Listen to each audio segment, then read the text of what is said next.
इसलिए मैं कैमरा लेने नीचे आ गया।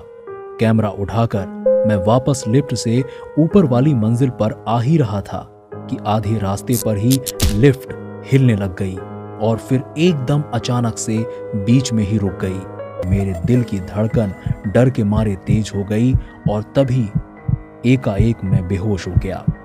जब मुझे होश आया, मैं एलिवेटर की लाइट को जलते बुझते देख रहा था और तभी मुझे एलिवेटर में एक दूसरे किनारे पर एक काली परछाई बैठी हुई दिखी। मुझे ऐसा प्रतीत हुआ जैसे वो परछाई मुस्कुरा रही हो।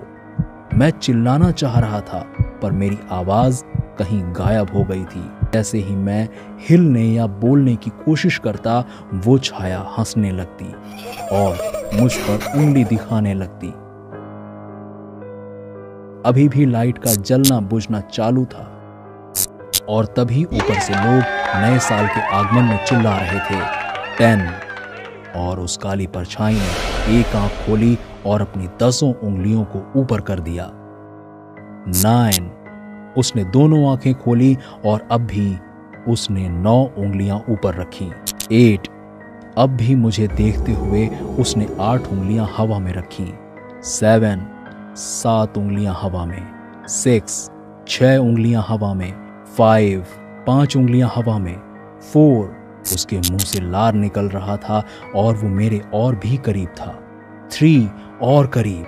2 और भी ज्यादा करीब। और अचानक बत्ती का जलना बुझना बंद हो गया। एलिवेटर में अंधेरा था।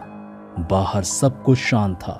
मैंने अपने दाएं कान में किसी की सांस लेने की आवाज सुनी और उसने मेरे कान में बोला 1। मेरी सांस रुक गई और बत्तियां दोबारा जलना बुझना चालू हो गईं। वो साया मेरे सामने था।